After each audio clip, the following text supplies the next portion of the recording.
학위 논문의 구조와 각 섹션별 작성 방법은 해당 학문 분야와 대학의 가이드라인에 따라 다소 차이가 있을 수 있는데요. 일반적으로 널리 사용되는 양적 연구 기반의 학위 논문의 전형적인 구조와 섹션별 작성 방법을 말씀드려 보겠습니다. 이 학위 논문의 구조는 먼저 표제면, 제출서, 인준서, 앞에 이제 각지죠.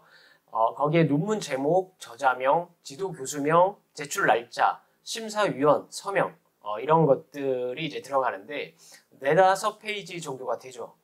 다음으로 논문의 주요 내용과 결과를 간략하게 소개하는 초록이 이제 들어갑니다. 논문 초록은 논문의 핵심 내용을 간략하게 소개하는 부분이기 때문에 독자가 전체 내용을 파악할 수 있게 해야 합니다. 그리고 논문의 목적, 방법, 결과, 결론 등을 간결하게 표현해야 하고요. 논문의 전체 구조와 내용을 파악할 수 있어야 하는데 흐름이 자연스럽고 논리적이어야 합니다. 보통 학위 논문에서 초록은 2~3페이지 정도의 분량입니다. 그리고 다음으로 이제 논문 내용의 구성 요소와 페이지 번호를 보여주는 목차를 작성하게 됩니다. 이제 물론 뭐 목차와 초록이 이제 바뀔 수는 있고요. 이게 이제 다 되면 이제부터 본격적인 논문이 시작되는데요. 제1장은 서론, 연구 주제와 관련된 배경 및 필요성, 연구 목적 및 중요성을 설명합니다.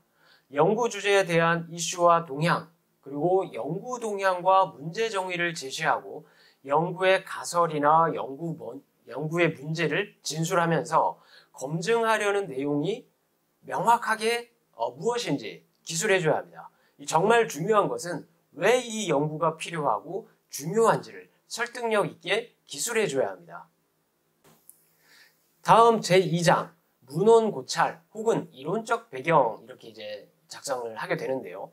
먼저 연구 주제에 대한 정의를 하고 연구에서 사용하는 변수들에 대한 개념 정의를 기술합니다. 그리고 연구 주제와 변수에 관련된 선행 연구들을 검토하고 비교하면서 결과 요약을 해주면 됩니다.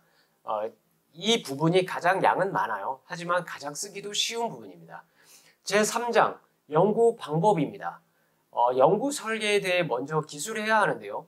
실험 연구인지 설문조사를 통한 실증 연구인지 기술하면서 연구 모형과 연구 가설을 기술해줘야 합니다. 중요한 것은 연구 가설에 따른 인과적 관계가 선행 연구 기반 하에 논리적으로 진술되어야 한다는 겁니다.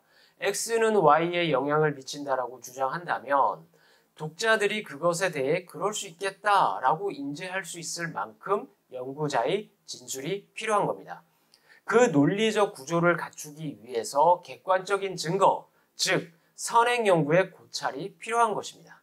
그리고 연구 대상, 데이터 수집 방법, 측정 도구, 분석 방법과 절차 등을 기술하고 연구 윤리, 즉 IRB 심사를 받았다면 그 내용에 대해서 기술해주면 됩니다.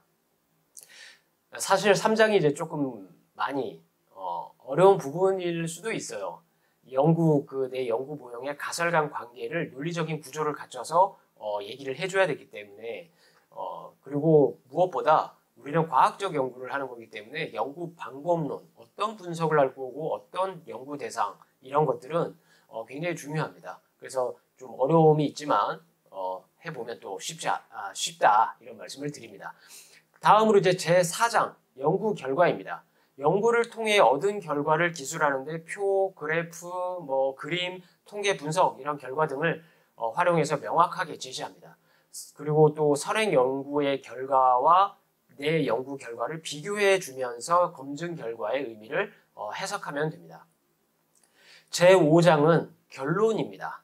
연구 결과의 논의를 먼저 하는데 연구의 요약과 주요 분석 결과 그리고 그 결과의 의의를 간략히 정리합니다. 또 선행 연구와 비교해 가면서 선행 연구와의 어떤 관련성 이런 것도 이제 설명을 하게 되고요. 가설이 유의한 결과에 이제 내 가설이 유의한 분석 결과가 나왔다면 거기에 집중해서 의미를 부여하는데 가설이 유의하지 않은 것에 대해서는 어떤 이유 때문에 유의하지 않은 결과가 나온 것 같다는 내용을 간략히 언급해 주면 됩니다. 자, 이어서 연구의 학문적, 실무적 함의와 기여도를 기술해 주는데 정책적인 이슈의 논문이라면 정책적 함의까지 담으면 좋습니다. 완벽한 논문은 없기 때문에 본 연구의 한계점에 대해서 설명하고 이를 보완할 향후 연구 방향에 대해서 기술하면서 매듭을 지면 됩니다. 이 마지막으로 이 본 논문이 끝나면 뒤에 참고 문헌을 이제 작성해야 하는데요. 논문에서 인용한 모든 자료들을 참고 문헌에 기술해줘야 합니다. 중요한 건 논문에 인용한 자료는 무조건 있어야 하고 없는 인용이 참고 문헌에 있으면 절대 안 됩니다. 그래서 논문을 쓸 때 인용한 논문들은 모두 폴더에 정리하는 습관을 반드시 들여야 합니다. 그리고 해당 학과의 기준에 맞는 올바른 참고 문헌 양식을 따라야 합니다. 주로 APA 방식을 많이 사용하는데 시카고, MLA 이런 여러 스타일 등을 학과에서 쓰고 있다면 표기법 자체가 틀리기 때문에 주의해야 합니다.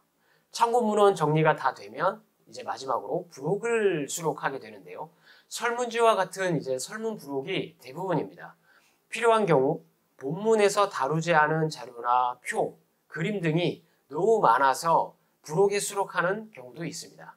이 구체적인 섹션의 내용과 작성 방법은 해당 연구의 특성 그리고 그 학과에 따라 달라질 수 있는데요. 학위 논문 작성 시에는 해당 대학의 가이드라인이나 선배 논문을 꼼꼼히 확인하고 작성하는 것이 중요하다고 할 수 있습니다.